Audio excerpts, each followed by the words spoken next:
Student, आज हम लोग ऑर्गेनिक केमिस्ट्री स्टार्ट करने जा रहे हैं।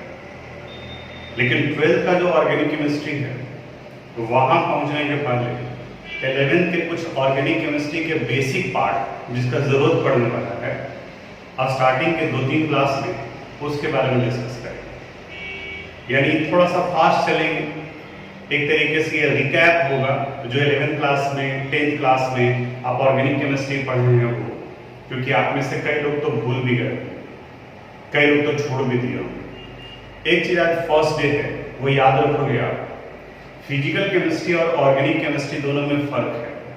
क्या फर्क है? फिजिकल केमिस्ट्री इंडिविजुअल चैप्टर पर बेस्ड होता है, यानी कि अगर आप फर्स्ट चैप्टर पढ़े, सेकंड चैप्टर नहीं पढ़े, थर्ड चैप्टर पढ़े, कहीं कोई दिक्कत नहीं होगा। लेकिन ऑर्गेनिक केमिस्ट्री का हर एक चैप्टर एक दूसरे से लिंक्ड होता है, यानी कहीं भी कोई भी पार्ट अगर आप मिस करते हो तब उस कंडीशन में उसके बाद का चैप्टर अफेक्टेड हो जाता है। और यही वजह है कि आप बात करोगे तो अधिकांश स्टूडेंट बताता है कि ऑर्गेनिक केमिस्ट्री कब पढ़ना है। ऑर्गेनिक केमिस्ट्री के तीनों पोर्शन में आसान है, फिजिकल, इनऑर्गेनिक, ऑर्गेनिक में। बट स्टूडेंट के लिए टफ लगता है कि वो पीछे का पार्ट दिमाग में नहीं रख पाता है, यानी कि जो आप पहले पढ़े हैं उस पार्ट को आपको ध्यान में रखना ज्यादा जरूरी है, तभी ऑर्गेनिक केमिस्ट्री समझ में आएगा। अभी तो एक बेनिफिट आपके पास में ये होगा इस साल में कि सारा कुछ जो आपको वीडियो मिल रहा है, जिसे आप जब चाहे रिवाइंड कर सकते हैं, जब चाहे आप प्ले कर सकते हैं। तो रिवीजन के लिए आपको टीचर के पास में हमेशा जाने की जरूरत नहीं पड़ेगी। आप खुद से वीडियो प्ले करके देख सकते हैं कि अच्छा उस वाले पार्ट में क्या बताया गया था, उस वाले पोर्शन में क्या था, तो वहां से आपका रिवीजन होता रहेगा। तो ये एक टेक्नोलॉजी का बेनिफिट आपको मिलने जा रहा है, जो कि जनरली ऑफलाइन क्लासेस में नहीं मिलता है। ऑफलाइन क्लासेस में तो आपका क्लास चलेगा, आप नोट किए, क्लास में टीचर सोल्व करवा दिए क्वेश्चन, अब जिस बच्चे का कंसंट्रेशन है वो वहां पर नोट डाउन किया, रिवीजन किया। लेकिन अधिकांश बच्चे तो बस एग्जामिनेशन टाइम में ही कंसंट्रेशन खोजते हैं, और वहां पर ना तो आपके पास टाइम होगा और ना तो आपके फैकल्टी के पास में टाइम होगा। तो थोड़ा सा इसका बेनिफिट आपको मिल रहा है। हम सिर्फ उसी पोर्शन को डिस्कस करेंगे जिनका जरूरत है, और जैसे ही फिर मेन चैप्टर में आएंगे तो वहां पर फिर सारे पार्ट को डिस्कस करते हुए चलेंगे, यानी कि 1 by 1, यानी थोड़ा सा शॉर्ट में हम लोग जो पहले पढ़े हैं उनके बारे में। जैसे इसमें से सबसे पहले हम लोग आज डिस्कस करेंगे नोमेनक्लेचर के बारे में। Nomenclature, it is the process of naming of A compound. नाम लिखने के प्रोसेस को नोमेनक्लेचर कहा जाता है। और किसी भी ऑर्गेनिक कंपाउंड के नोमेनक्लेचर को देखोगे तो इसमें मेन पार्ट होता है वर्ड रूट। सब याद आएगा आपको, ये 10th क्लास से आप पढ़े हैं। वर्ड रूट के बाद जो लगता है उन्हें कहा जाता है सफिक्स, और वर्ड रूट के पहले जो लगा होता है उन्हें कहा जाता है प्रीफिक्स। यानी किसी भी ऑर्गेनिक कंपाउंड की नेमिंग को देखोगे तो इतने ही 3 पार्ट उसमें होते हैं, प्रीफिक्स, वर्ड रूट और सफिक्स। किसी किसी में प्रीफिक्स नहीं भी रह सकता है, कहीं पर एक से ज्यादा प्रीफिक्स होगा तो उन्हें प्राइमरी प्रीफिक्स, सेकेंडरी प्रीफिक्स कहा जाएगा। उसी तरह से सफिक्स का भी नंबर 1 से ज्यादा होगा तो प्राइमरी सफिक्स और सेकेंडरी सफिक्स कहा जाएगा। अब आते हैं हम वर्ड रूट पर। वर्ड रूट ये किसी भी ऑर्गेनिक कंपाउंड के नेमिंग का वो पार्ट है जो कार्बन एटम के नंबर पर डिपेंड करता है, which depends on the number of carbon atom. और 10th क्लास से ही आपको याद करवाया गया होगा नंबर ऑफ कार्बन एटम और उससे रिलेटेड वर्ड रूट के बारे में। हम आपको पीडीएफ में बाकी का वो सारा पार्ट देंगे। जैसे अगर फर्स्ट कार्बन एटम है तो इनके लिए हम लोग वर्ड रूट यूज करते हैं मीथ। अगर 2 कार्बन एटम है तो फिर यूज करते हैं ईथ। अगर 3 कार्बन एटम है तो वहां लिखते हैं हम लोग प्रो।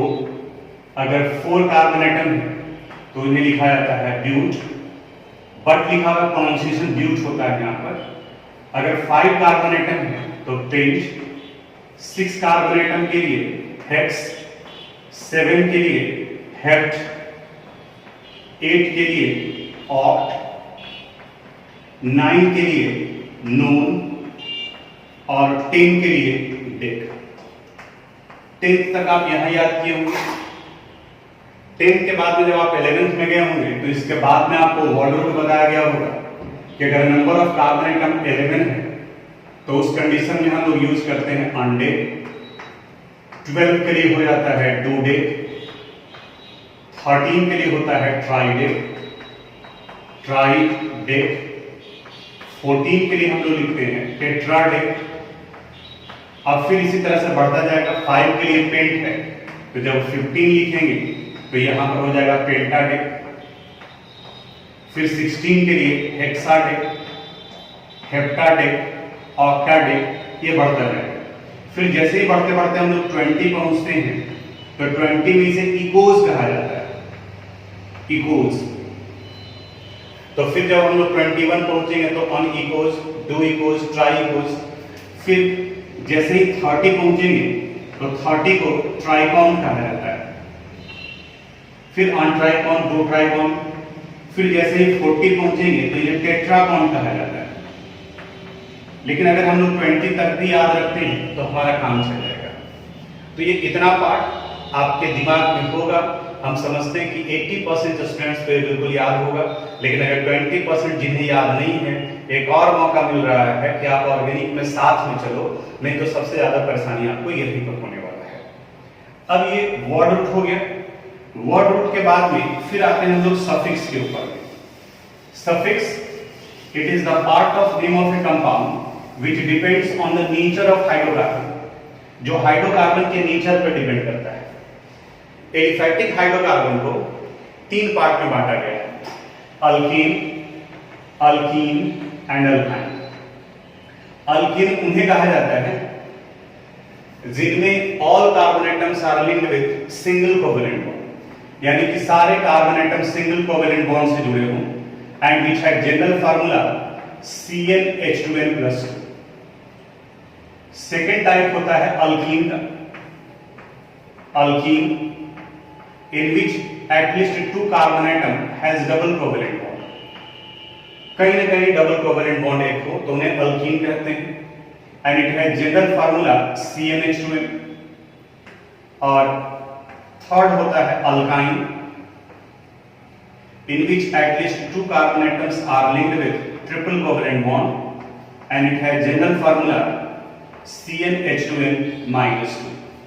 तो यहां CnH2n+2 हो गया, CnH2n हो गया, और ये CnH2n-2 हो गया।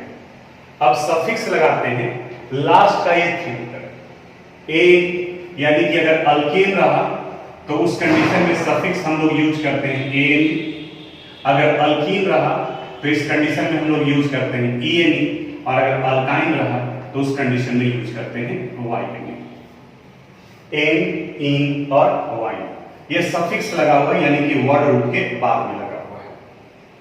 नोमेनक्लेचर का 2 पार्ट अभी डिस्कस किए, एक वर्ड रूट और दूसरा सफिक्स।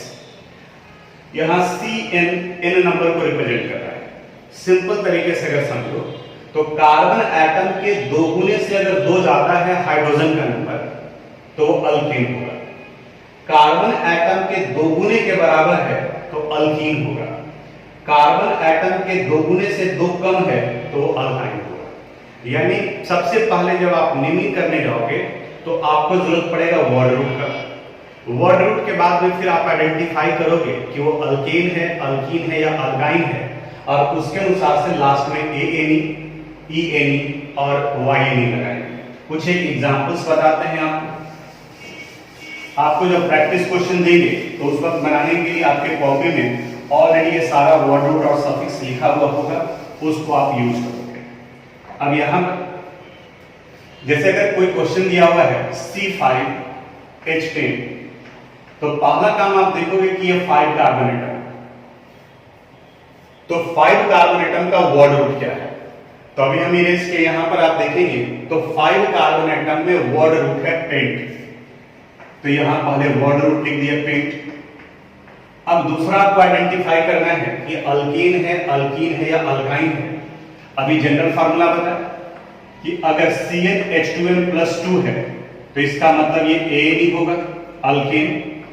अगर CnH2n है तो उस कंडीशन में ये ENE होगा, यानी अल्कीन।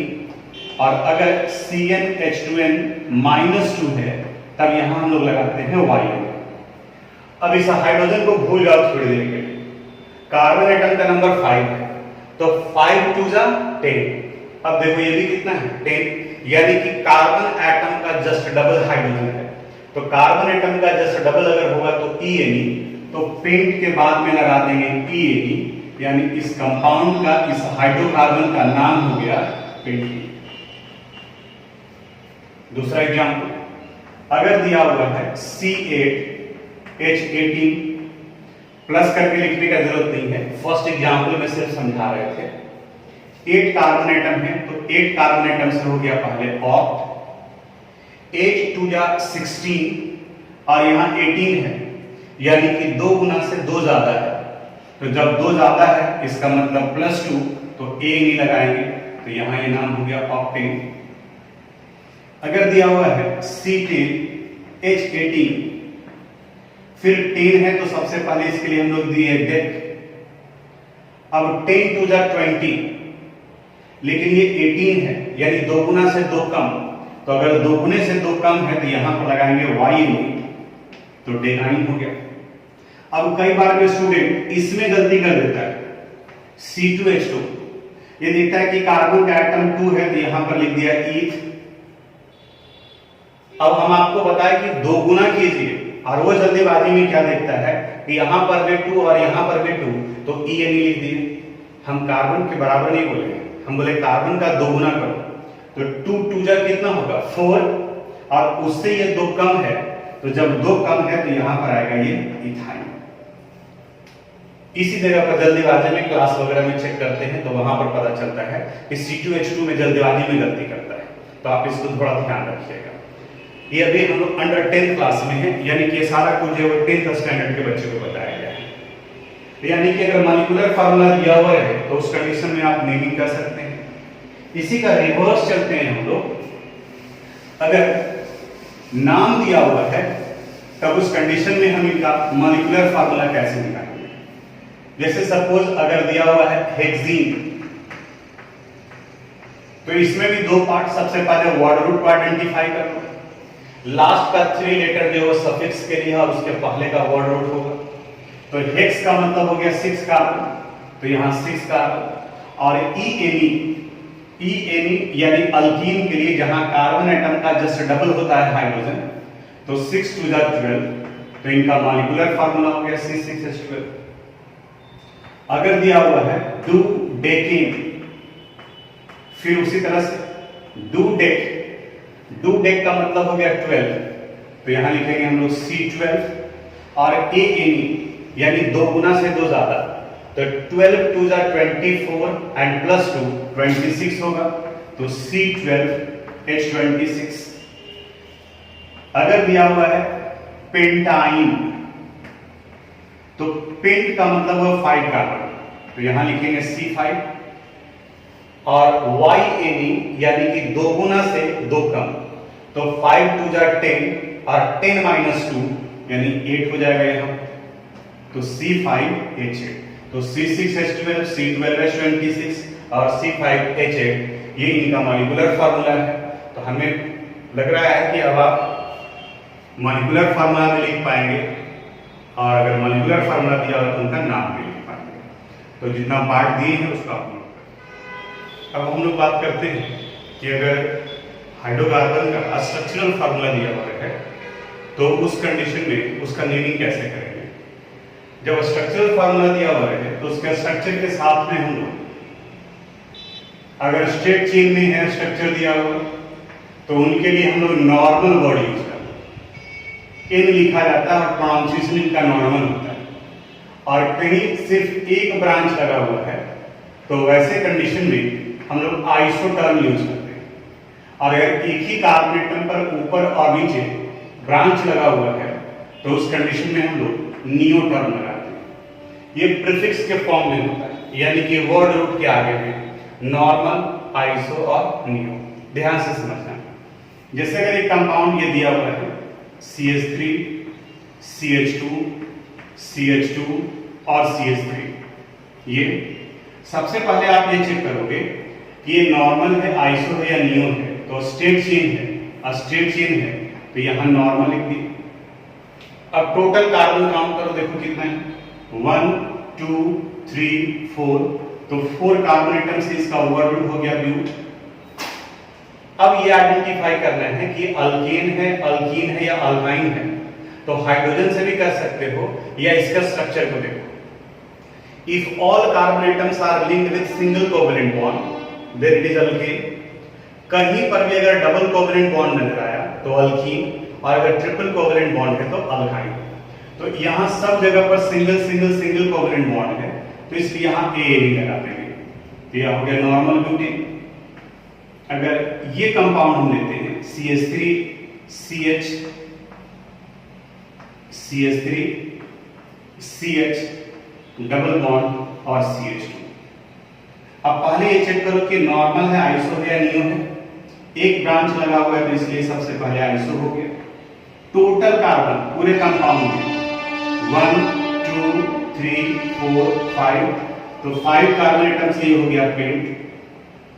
अब देखो यहां पर ये डबल बॉन्ड है, तो जहां डबल बॉन्ड लगा रहेगा वो अल्कीन, जहां ट्रिपल बॉन्ड लगा रहेगा वो अल्काइन।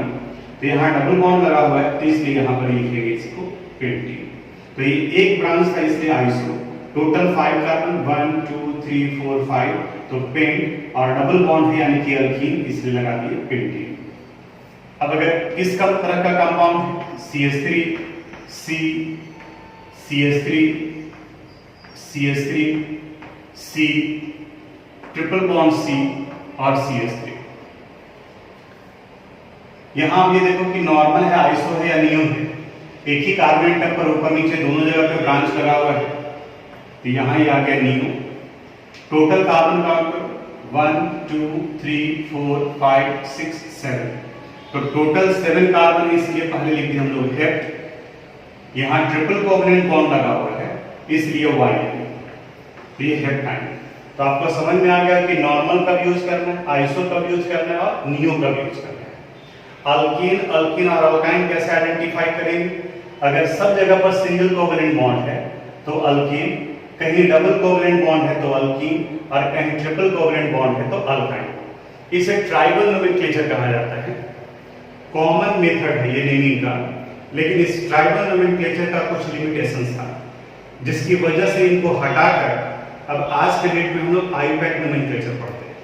लिमिटेशन समझाते हैं कि इनका क्या लिमिटेशन है। जैसे यहाँ एग्जाम्पल लेते हैं और उसी से फिर आपको समझ में आएगा इस मेथड को, इस नेमिंग का प्रोसेस को क्यों रिमूव कर दिया गया, हटा दिया गया, इसकी जगह पर आईपैक क्यों हो गया। जैसे देखो एक कंपाउंड ये है CH3 CH CH3 CH double bond CH और CH3। दूसरा कंपाउंड ये है CH3 CH2 CH CH3 CH double bond CH2। 1 2 3 4 5। एक और CH3 C CH3 double bond CH CH2 और CH3। इन तीनों का रिव्यू करते हैं। अभी जो बताया उसी के अनुसार से ब्रांच लगा हुआ है इसलिए आइसो हो गया। टोटल कार्बन 1 2 3 4 5 6 है, तो यहाँ हेक्स लिख दिए, और डबल बॉन्ड लगा हुआ है इसलिए ये यानी आइसोहेक्सेन। यहाँ पर भी एक ब्रांच लगा हुआ है यानी कि आइसो। टोटल कार्बन 1 2 3 4 5 एंड 1 6, तो यहाँ 6 हो गया, और एक डबल बॉन्ड है इसलिए ये आइसोहेक्सेन। यहाँ पर भी एक आइसो हो गया। टोटल 1 2 3 4 5 6 कार्बन एटम, तो यहाँ हेक्स और डबल बॉन्ड लगा हुआ है यानी ई। अब देखो इस मेथड का लिमिटेशंस क्या हो गया। इन तीनों कंपाउंड का स्ट्रक्चर देखो अलग अलग है, और जब स्ट्रक्चर अलग अलग है तो तीनों कंपाउंड का प्रॉपर्टी अलग हो, लेकिन इन तीनों कंपाउंड का नाम सेम है। तो यही इस मेथड का लिमिटेशन है कि अलग अलग प्रॉपर्टीज वाले सब्सटेंस जिनका अलग स्ट्रक्चर है उसका भी इस मेथड से नेमिंग करने पर आइडेंटिकल नेम आ जाता है। अब आप सोचो, आइसोहेक्सेन से कोई स्टूडेंट इसे लेकर रिएक्शन स्टार्ट करता है और कोई इसे लेकर रिएक्शन स्टार्ट करता है, दोनों आइसोहेक्सेन से ही लेकर के चला है, लेकिन दोनों में प्रोडक्ट अलग अलग बनेगा क्योंकि दोनों कंपाउंड अलग अलग है। तो ये ट्राइबल मेथड का लिमिटेशन था और इसको हटाकर आयुपैक नोमेनक्लेचर है जो इसके बाद डिस्कस कर रहे हैं, इसको आप नोट कर लीजिएगा। अब हम लोग आयुपैक नोमेनक्लेचर पर आते हैं। आयुपैक नोमेनक्लेचर में IUPAC international union of pure and applied chemistry को रिप्रेजेंट करता है। पहले ही बताया है कि हम लोग जो कुछ भी पढ़ रहे हैं वो अंडर 10 से 11 तक में पढ़ चुके हैं और इधर ये 2 से 3 क्लास में जितना कुछ बताया जाएगा वो सब कुछ आप पढ़ चुके हैं। हमारा पर्पस ये है कि एक बार उसको रिकैप करें ताकि आपको आगे जब हम लोग मेन 12th के ऑर्गेनिक में बढ़ें तो कोई परेशानी नहीं हो। तो आयुपैक नोमेनक्लेचर, आयुपैक नोमेनक्लेचर में नॉर्मल आइसो और नियो टर्म यूज नहीं करते हैं, इसकी जगह पर हम लोग अल्काइल ग्रुप यूज करते हैं, यानी कि अगर ब्रांच में लगा हुआ रहा तो अल्काइल ग्रुप यूज करते हैं, अल्काइल ग्रुप।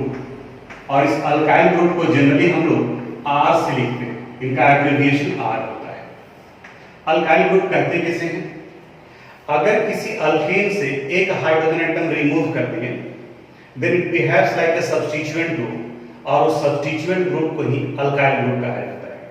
यानी अल्केन से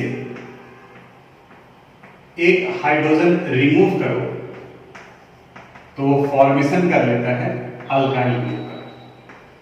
जैसे CH4, ये CH4 मीथेन को रिप्रेजेंट कर रहा है। इस मीथेन से अगर 1 हाइड्रोजन हम रिमूव करते हैं then it result the formation of CH3। यहां ये डैश नहीं है, ये बॉन्ड है। एक्चुअली मीथेन में सारे कार्बन एटम हाइड्रोजन से जुड़े हुए हैं, एक ही कार्बन एटम है, 4 कोवेलेंट बॉन्ड है यहां पर। अगर इसे आप यहां से रिमूव करते हो तो ये 3 तो इसके साथ जुड़ा हुआ है CH3, लेकिन ये बॉन्ड खाली हो गया, वही यहां पर दिख रहा है। तो अल्केन से हाइड्रोजन रिमूव करते हैं तो अल्काइल, तो यहां पर ये हो जाएगा मिथाइल। लिखने में स्पेलिंग में भी कई लोग मिस्टेक करते हैं, वो ध्यान देना। वर्ड रूट में YL ऐड करते हैं, YLE नहीं YL, तो METH और यहां लगा देंगे YL, तो ये हो गया मिथाइल। उसी तरह से C2H6 से अगर आप एक हाइड्रोजन रिमूव करते हो then it result the formation of C2H5। C2H6 को कहा जाता है इथेन, और यहां इथेन से अगर हाइड्रोजन रिमूव करते हैं then it result the formation of ethyl. अगर प्रोपेन लेते हो आप C3H8, ये प्रोपेन है, और इस प्रोपेन से भी अगर आप 1 हाइड्रोजन रिमूव करते हैं तो यहां ये फॉर्मेशन कर लेगा C3H7, इसे कहा जाएगा प्रोपाइल। फिर उसी तरह से आगे बढ़ते जाएंगे। ब्यूटेन से रिमूव करेंगे तो ब्यूटाइल, पेंटेन से रिमूव करेंगे तो पेंटाइल, हेक्सेन से रिमूव करेंगे तो हेक्साइल। यानी कि अल्काइल ग्रुप है जो पेरेंट चेन के साथ में जुड़ा हुआ होता है। तो ये अल्काइल ग्रुप के डेफिनेशन PDF में दिया हुआ है, एग्जांपल्स में भी आप इसको नोट कर लीजिए। यहां तक पहले नोट। अब फर्स्ट पार्ट में एकदम बिल्कुल एक एक स्टेप लेकर के बढ़ेंगे नोमेनक्लेचर में। फर्स्ट हम लोग वैसे हाइड्रोकार्बन को लेते हैं विच हैज 1 अल्काइल ग्रुप, यानी कि जिसमें सिर्फ एक ही अल्काइल ग्रुप हो। यानी टॉपिक हो गया naming of hydrocarbon containing a single alkyl group, कोई भी मिथाइल, इथाइल, प्रोपाइल, ब्यूटाइल। अब इनके स्ट्रक्चर को लेकर चलते हैं। सपोज ये कंपाउंड दिया हुआ CH3, CH2, CH, CH3, CH2, CH2 और CH3। इस कंपाउंड का नेमिंग करना है, ध्यान से समझना। रूल्स बताता है select the longest carbon chain as parent chain. अब लॉन्गेस्ट कार्बन चेन इसमें से आइडेंटिफाई करना है आपको, तो सबसे पहले आप टर्मिनल कार्बन एटम आइडेंटिफाई करो। टर्मिनल यानी कि जो किनारे में लगा हुआ है। देखो एक टर्मिनल कार्बन एटम ये हो गया, ये लास्ट में लगा हुआ है, इसको टर्मिनल कहेंगे। ये लास्ट में लगा हुआ, ये टर्मिनल हो गया, ये लास्ट में लगा हुआ, ये टर्मिनल हो गया। तो टर्मिनल कार्बन एटम आप आइडेंटिफाई कर लिए। अब किसी भी एक टर्मिनल से दूसरे टर्मिनल तक आप जाने के लिए फ्री हैं, यानी आप कार्बन एटम के नंबर को काउंट कर सकते हैं।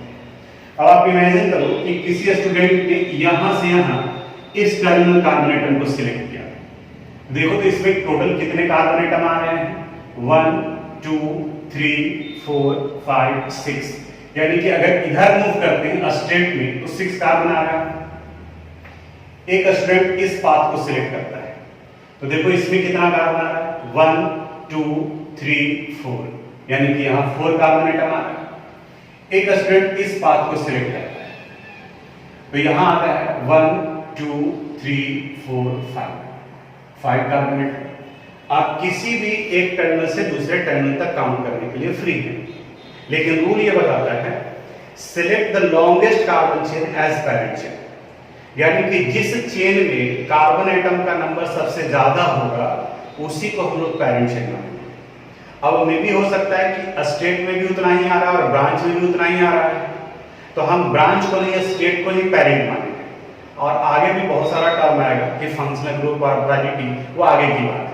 अभी मान के चलो कि अगर ब्रांच में भी उतना ही और स्टेट में भी उतना ही आ रहा है तो स्टेट को मानेंगे, ब्रांच को तब मानेंगे जब वहां जाने के बाद में बढ़ जाए, अगले एग्जाम्पल में भी आएगा।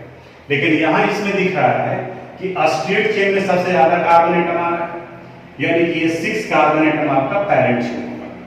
अब हर बार आपको ये लाइन खींच करके लिखने का जरूरत नहीं है, आपको ऐसे करना है। इस क्वेश्चन को फिर से हम रिपीट कर रहे हैं, CH2 CH CH3 CH2 CH2 और ये CH3। आप ऐसे काउंट करो, देखो 1 2 3 4 5 6, 1 2 3 4 1 2 3 4 5, यानी कि पैरेंट चेन ये हो गया 6 है। अब कहता है कि the carbon atom which is not the part of parent chain is considered as alkyl group, यानी जो कार्बन आपने पैरेंट में काउंट नहीं किया वो अल्काइल ग्रुप होगा। तो इसमें ये पार्ट यानी CH3 6 कार्बन एटम में नहीं आया, 1 2 3 4 5 6, इसमें CH3 नहीं आया तो ये अल्काइल ग्रुप के रूप में होगा। और अभी हम लोग पढ़े हैं कि अगर CH3 हो तो उस अल्काइल ग्रुप को मिथाइल कहा जाता है। First, select the longest carbon chain as parent chain. Second, the carbon atom which is not the part of parent chain is considered as alkyl group. अब थर्ड कहता है number the carbon atom of parent chain from that end from which the alkyl group acquire the lowest position, यानी carbon atom का numbering उधर से करोगे जिधर से अल्काइल ग्रुप नजदीक में पड़ेगा। यानी इधर से अगर काउंट करते हैं तो 1 2 3 थर्ड कार्बन एटम पर आ रहा है, इधर से काउंट करते हैं तो 1 2 3 4 पर आ रहा है, तो नजदीक किधर से आ रहा है, लेफ्ट साइड से। तो जिधर से नजदीक में पड़े उधर से नंबरिंग करो, 2 3 4 5 और ये 6। अब थर्ड पर ये मिथाइल ग्रुप है, तो नेमिंग करते वक्त में इसके नंबर को पहले लिखोगे, इसको लोकेट कहा जाता है। लोकेट जो लोकेट करता है अल्काइल ग्रुप या फंक्शनल ग्रुप को, तो ये थर्ड हुआ लोकेट, और इस पर कौन सा ग्रुप लगा हुआ है, मिथाइल। तो यहां लिखेंगे 3 मिथाइल। पूरे ऑर्गेनिक कंपाउंड के नेमिंग में सिर्फ फर्स्ट लेटर कैपिटल लेटर होगा, तो यहां 3 मिथाइल हो गया। अब टोटल 6 कार्बन एटम है, तो 6 कार्बन एटम से हो गया हेक्सेन, यानी इसका नाम है 3 मिथाइल हेक्सेन। एक दो चीज जो गौर करोगे हम यहां बता रहे हैं, यहां देखो मिथाइल और हेक्सेन के बीच में कोई स्पेस नहीं है। अगर किसी स्टूडेंट ने ऐसे लिख दिया मिथाइल हेक्सेन तो IUPAC के अनुसार से गलत हो जाएगा, क्योंकि रूल बताता है the name of organic compound should appear like a single word, यानी मिथाइल हेक्सेन एक साथ में एक वर्ड जैसा दिखना चाहिए। तो यहां हो गया 3 मिथाइल हेक्सेन, यानी अगर ऐसे लिखते हैं तो गलत होगा, बीच में आप कैपिटल डाल देते हो तो गलत होगा, सिर्फ स्टार्टिंग का फर्स्ट लेटर कैपिटल होगा, बाकी सब जो है वो स्मॉल लेटर से यूज होगा। तो अगर डाउट लग रहा हो तो एक बार फिर से इस वीडियो को रिपीट कीजिएगा, ये एग्जाम्पल आप ऐसे ही नोट कर लोगे इसी तरीके से। अब एक और बताते हैं, इसी फर्स्ट वाले पार्ट में the naming of hydrocarbon containing a single alkyl group, यहां सिर्फ एक ही अल्काइल ग्रुप है। अब जैसे इसको देखो CH3 CH2 CH2 CH CH2 CH2 CH3 CH2 and CH3, इस कंपाउंड का नेमिंग करना है। सबसे पहला काम है लॉन्गेस्ट कार्बन चेन सिलेक्ट करना जो पैरेंट चेन होगा। काउंट करते हैं, देखो यहाँ ध्यान से, ऐसे ही आपको भी करना होगा और पेंसिल जरूर यूज करोगे जहां नंबर जैसे लिखते हैं उसके लिए। 1 2 3 4 5 6 1 2 3 4 5 6 7 1 2 3 4 5 6। यानी स्ट्रेट जा रहे हैं तो 6, ऐसे जा रहे हैं तो 6, लेकिन इधर आ रहे हैं तो ये 7 आ रहा है। तो इसका मतलब ये पैरेंट चेन हो गया 1 2 3 4 5 6 7। तो हमारा ये पैरेंट हो गया। तो बचा हुआ रह गया ये ग्रुप। अब इसका देखो CH3 था तो मिथाइल, अब ये कौन सा अल्काइल ग्रुप होगा? टोटल कार्बन को जोड़ोगे तो यहां देखो कार्बन का नंबर हो गया 2, हाइड्रोजन 2 and 3 5, यानी ये ग्रुप है C2H5 और C2H5 को क्या कहते हैं हम लोग? इथाइल। यानी यहां ये अल्काइल ग्रुप में आ गया इथाइल। अब नंबरिंग उधर से करेंगे जिधर से अल्काइल ग्रुप नजदीक में पड़े। यहां से अगर करते तो 1 2 3 4, ये 4th कार्बन एटम पे जुड़ा हुआ है।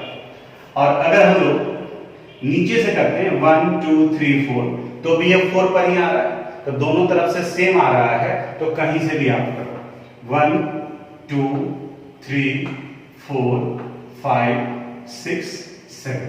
अब 4 पर इथाइल ग्रुप लगा हुआ है तो इसका नाम हो गया 4 इथाइल।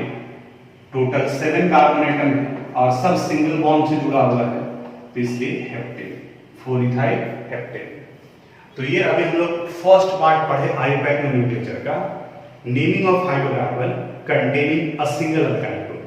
तो टॉपिक जो रूल्स है वो पीडीएफ में लिख दिए हैं, आप एग्जाम्पल्स में इसको उसी तरीके से डिटेल से दोनों एग्जाम्पल लिख लीजिए। अब सेकंड पोर्शन पर आते हैं, एक स्टेप और आगे बढ़ते हैं और यहां कहा जा रहा है नेमिंग ऑफ हाइड्रोकार्बन कंटेनिंग 2 और मोर आइडेंटिकल अल्काइल ग्रुप। यानी एक ही तरह का एक से ज्यादा अल्काइल ग्रुप, यानी कि मिथाइल ग्रुप एक से ज्यादा लगा हुआ, इथाइल ग्रुप एक से ज्यादा लगा हुआ, तो वहां रूल बताता है कि in such condition we should use the prefix die.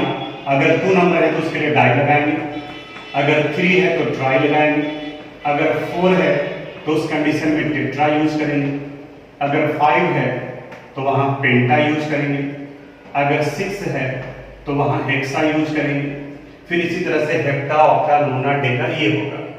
ये नंबर को रिप्रेजेंट कर रहा है, यानी कि number of identical alkyl group के अनुसार से इस कंसेप्ट का इस्तेमाल करेंगे। बाकी का जो स्टार्टिंग वाले में जो रूल है वो रहेगा ही रहेगा। अब ये ध्यान देना, हर बार में कुछ नया रूल ऐड होता चला जाएगा, तो पहले वाला हटेगा नहीं, पहले वाला सारा कुछ वैसे ही है। जैसे एग्जांपल बताते हैं आपको, अब जो कंपाउंड है उसमें एक से ज्यादा अल्काइल ग्रुप या मिथाइल या इथाइल कोई भी रह सकता है। जैसे यहां देखो CH3 CH CH3 CH CH3 CH2 और CH3, ये कंपाउंड है और इसका नेमिंग करना है हम लोग। तो पहला रूल ये बताता है set the longest carbon chain as parent chain. Count करते हैं हम लोग 1 2 3 4 5। पहले स्ट्रेट ही काउंट करोगे, वो 5 है, 1 2 3 4 5 1 2 3। इधर से भी 5 स्ट्रेट से भी 5। तो अभी आपको क्या बताया कि ब्रांच में हम लोग तब जाएंगे जब ब्रांच में जाने पर बढ़ जाए। अगर ब्रांच में भी उतना ही हो और स्टेट में भी उतना ही हो तो हम लोग स्टेट को ही काउंट करेंगे। तो यहाँ ये स्टेट चेन पैरेंट चेन हो गया, तो बचा हुआ रह गया यहाँ एक CH3 ग्रुप और एक यहाँ CH3 ग्रुप। ये मिथाइल ग्रुप है दोनों का दोनों। अगला स्टेप है नंबरिंग करना। नंबरिंग उधर से करेंगे जिधर से अल्काइल ग्रुप पहले आए। देखो अगर यहां से करते हैं तो 1 2 से अल्काइल ग्रुप शुरू हो रहा है और यहां से कर रहे हैं तो 1 2 3 थर्ड से स्टार्ट है।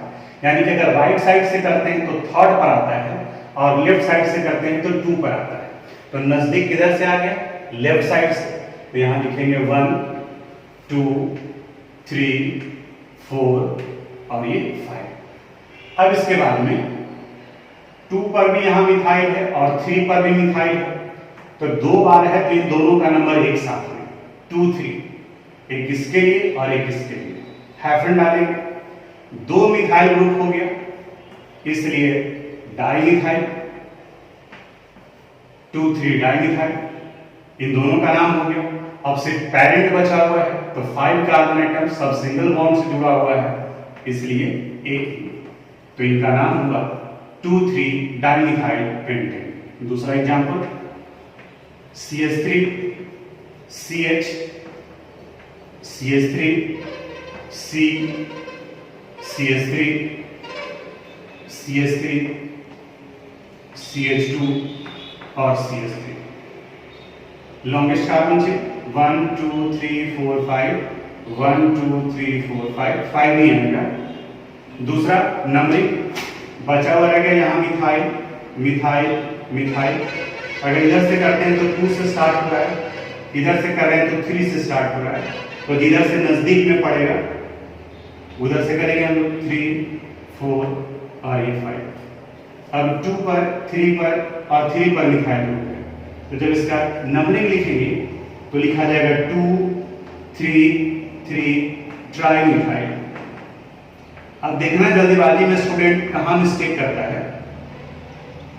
यहां देखो ये थर्ड कार्बन एटम पर 2 मिथाइल ग्रुप लगा हुआ है, तो ये चूंकि 2 मिथाइल ग्रुप लगा हुआ है इसलिए यहां 3 3 दो बार लिखा गया है। यहां ट्राई का मतलब 3 होता है, तो 3 हो गया तो लोकेशन भी 3 होने चाहिए। देखो 1 2 3 3 जगह पर नंबर लिखा हुआ है, तो ये 3 3 3 पर 2 लगा हुआ है तो 3 3 हो गया। अगर 2 पर ही एक और लगा रहता तो यहां पर 2 2 हो जाता। 5 पर अगर 2 लगा हुआ है तो 5 5 हो जाएगा, तो इसलिए यहां पे 2 3 3 टोटल 3 मिथाइल ग्रुप है, तो ट्राई मिथाइल 5 कार्बन एटम और सिंगल कोवेलेंट बॉन्ड, तो यहां ये हो गया पेंटेन 2 3 3 ट्राई मिथाइल पेंटेन। एक और एग्जांपल बताते हैं। ये सारा एग्जांपल आप अपनी कॉपी में इसी तरीके से लिखोगे या आप नोट कर लीजिएगा, इसको इरेज कर दें।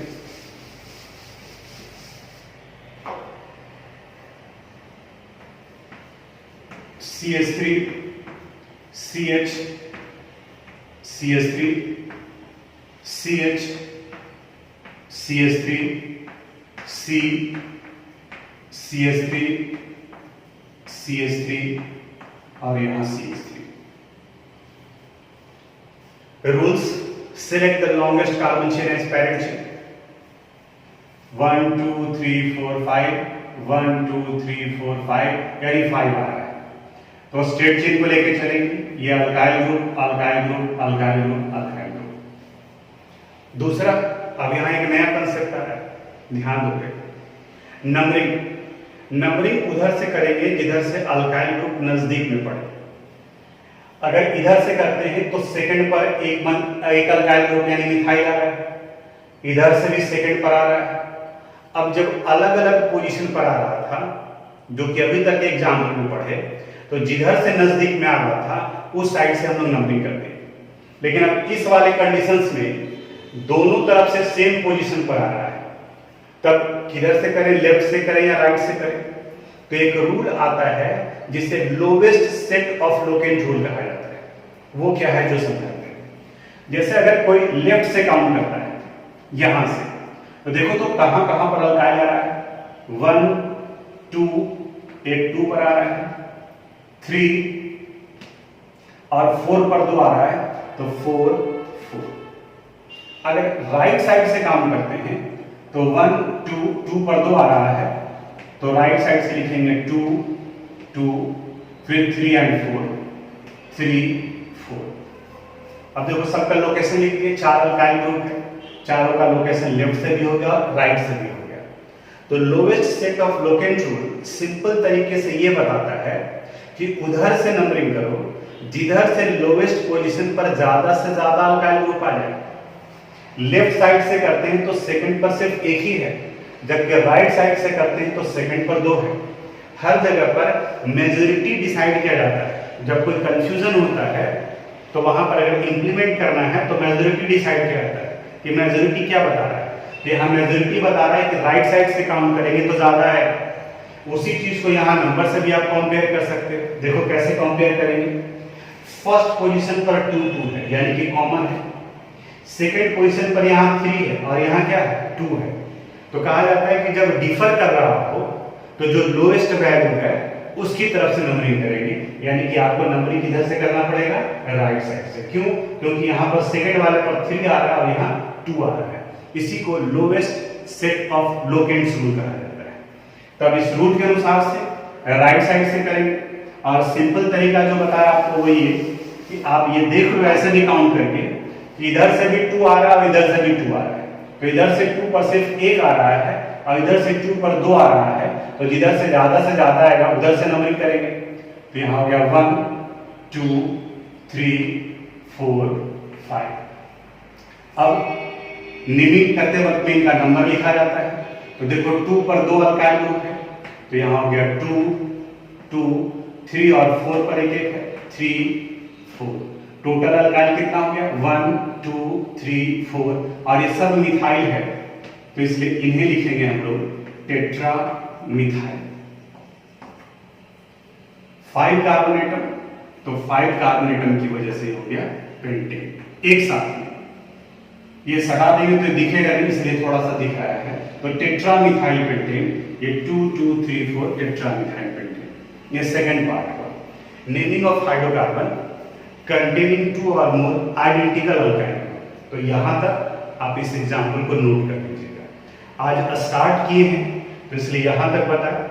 अगले क्लास में 11th क्लास का जो नोमेनक्लेचर का पोर्शन जितना हमें जरूरत है बेसिक इंफॉर्मेशन के लिए, नोमेनक्लेचर तो हर एक चैप्टर में आएगा, उसको डिस्कस करेंगे, टाइम भी लगेगा। लेकिन जो ये सब बेसिक पार्ट था जो आप 10th में 11th में पढ़े थे उसको बता रहे हैं, और अभी ये कंप्लीट नहीं हुआ है। आप में से कई लोग जो दिमाग में आएगा कि अच्छा इथाइल रह गया तो क्या करेंगे, आगे बताएंगे। इथाइल हो गया तो क्या करेंगे, डबल बॉन्ड हो गया तो क्या करेंगे, ट्रिपल बॉन्ड हो गया तो क्या करेंगे। तो आप भी थोड़ा सा रिवीजन करके रखिए। अगर कॉपी वगैरह है तो ठीक है, नहीं है आप में से कई लोग जो वो फंसे हुए हैं, कई गांव में हैं, कॉपी नहीं है आपके पास में, कोई दिक्कत नहीं है। जितने 11th के कंसेप्ट का जरूरत रहेगा वो हम डिटेल से बताएंगे, यानी ऑर्गेनिक नोट्स के लिए आपको सोचने का जरूरत नहीं है। तो आज यहीं तक, बाकी अगले क्लास में डिस्कस करेंगे।